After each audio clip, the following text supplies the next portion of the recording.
Picture this. You get the call, or maybe it's an email, or your manager pulls you aside after a meeting.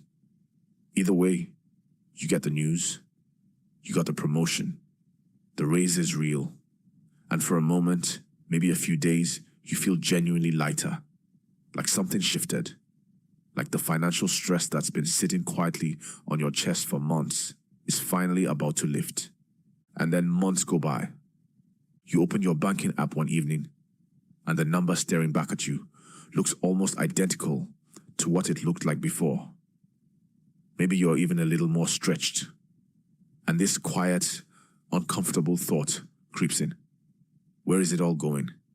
If that feeling is familiar, this video is for you, because what's happening isn't bad luck, and it isn't a character flaw.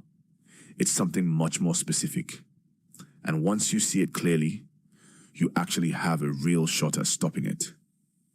Here's what most people assume when they feel financially stuck despite earning more. They think they're overspending on something obvious. Maybe they're not disciplined enough, not tracking closely enough, not sacrificing enough. The narrative we've all absorbed is that financial struggle comes from weakness, from not trying hard enough, or not caring enough. But that framing misses almost everything important about what's actually happening.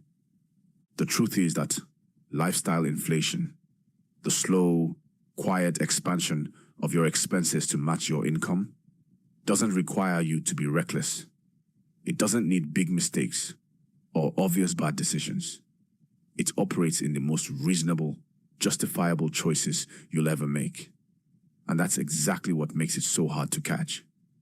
This isn't about blaming people for enjoying their money. It's about understanding a pattern that is so deeply human, so psychologically natural, that it catches almost everyone. High earners, careful budgeters, financially literate people. Nobody is automatically immune. The raise is real. The problem is what happens silently in the months after it arrives. There's a concept in psychology called hedonic adaptation. Your brain is extraordinarily good at normalizing things. Whatever your current circumstances are, your apartment, your routine, your standard of living, your brain eventually registers all of it as just baseline, just ordinary, nothing special. When you were earning less, grabbing dinner out on a Friday felt like an occasion. You noticed it. It meant something. But once your income grew and eating out became more frequent, that same dinner stopped registering as a treat. It just became the week. And now you need something a little more to feel that same sense of reward. That's not weakness. That's how human brains are built. We adapt upward, almost automatically. The financial problem is that your expenses don't adapt back down. They're what economists call sticky. They move up easily and resist moving down with real psychological force. There's a concept called loss aversion. The idea that losing something feels about twice as painful as gaining the same thing feels good. So when your lifestyle has already expanded, pulling it back doesn't feel like returning to normal. It genuinely feels like loss. Which means the longer lifestyle inflation runs unchecked, the harder it becomes to reverse. Not because of math, but because of how loss registers in your brain. Let me make this concrete. Say you're bringing home $3,200 a month and you're struggling to save much of anything. You get promoted. Now you're bringing home $4,000. That $800 difference should create real momentum, right? On paper, absolutely. But watch how quietly it disappears in real life. You find an apartment that's $150 more per month, but it's genuinely nicer, and you've earned it, and the commute is better. That's reasonable. You start buying lunch more often at work because your new role is more demanding, and the mental load is heavier. And honestly, you just need that break. Maybe $120 more per month. Your social life opens up a little because you're finally not saying no to everything. So there are more dinners, more plans, more small yeses. another $150 or so. A new subscription here, a small upgrade there, a couple of things you'd been putting off. None of it feels like a splurge. Every decision is completely defensible. And yet, you've just absorbed $500 to $700 of that $800 raise without a single irresponsible purchase. Your savings rate barely moved. And the frustrating part is, you can't even point to the thing that consumed it, because it wasn't one thing. It was a dozen quiet, reasonable things that all arrived at the same time. There's also something social happening that people rarely talk about. When your income rises, your environment often shifts too. You're around different colleagues, in different spaces, exposed to different norms. And humans unconsciously calibrate to the people around them. Not because we're shallow, but because belonging is a genuine psychological need. If everyone at your level grabs a $14 coffee and a $16 lunch, deviating from that doesn't just feel frugal. It can feel like you don't quite belong yet. That quiet, social pull on your spending is real, even when nobody is explicitly pressuring you. Here's the shift that I think actually matters. Most people treat a raise as permission. Permission to finally live more comfortably, to stop saying no, to breathe a little. And I want to be clear, there's nothing wrong with that impulse. You did work hard. You do deserve to enjoy your life.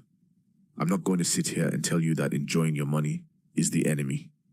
But there's a window, a brief, genuinely precious window right after a raise lands, before your lifestyle has had a chance to expand around it. And what you do in that window determines whether the raise actually builds anything or whether it simply becomes invisible. The most financially secure people I've ever read about or looked at closely aren't always the highest earners in the room. They're usually the people who learned one specific thing: let your savings rate grow faster than your lifestyle does. That's the whole game. Not extreme frugality, not giving up everything good. Just making sure that when income goes up, something intentional and permanent happens before the lifestyle absorbs it all. When you claim part of a raise before your spending patterns adjust to it, your brain never registers that portion as available spending money. You can't inflate a lifestyle around money that already feels like it lives somewhere else. The psychological baseline never includes it. And that's actually a feature, not a restriction. So what does this look like without being extreme about it? When a raise comes in, give yourself a simple rule before it hits your main account. Something like a portion of this increase, even just a third or half, goes somewhere intentional before I decide anything else. Not forever, not painfully, just as the first move. If your take-home goes up by $500, maybe $200 or $250 goes towards savings or debt or an investment account, and the rest is genuinely yours to enjoy. You still feel the upgrade. You still get to say yes to more things. But future, you also quietly get something out of this moment. The reason this works better than relying on discipline alone is that it removes the daily decision.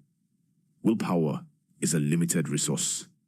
It gets depleted by stress, by long weeks, by everything else life throws at you. But automation doesn't get tired. If the redirection happens before you see the money, there's nothing to resist.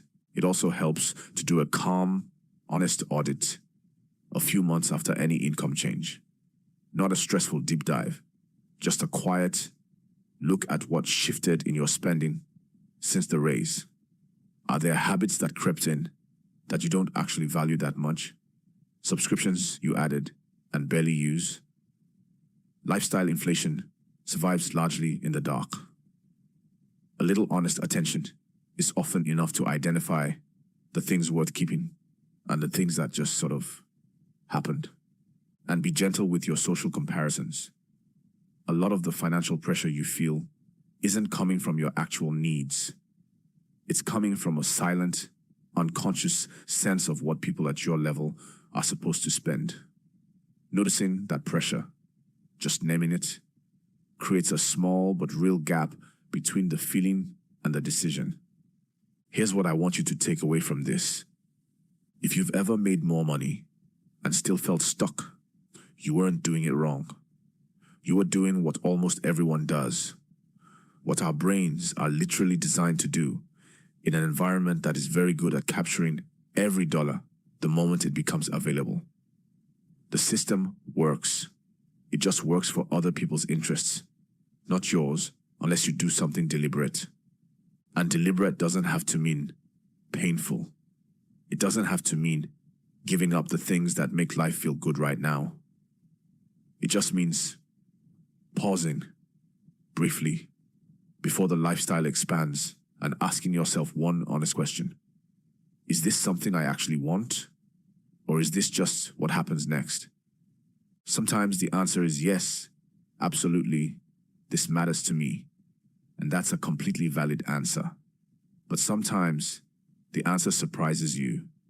And in that surprise is where something real starts to get built. Subscribe for more videos on money, psychology, and building a life that actually makes sense.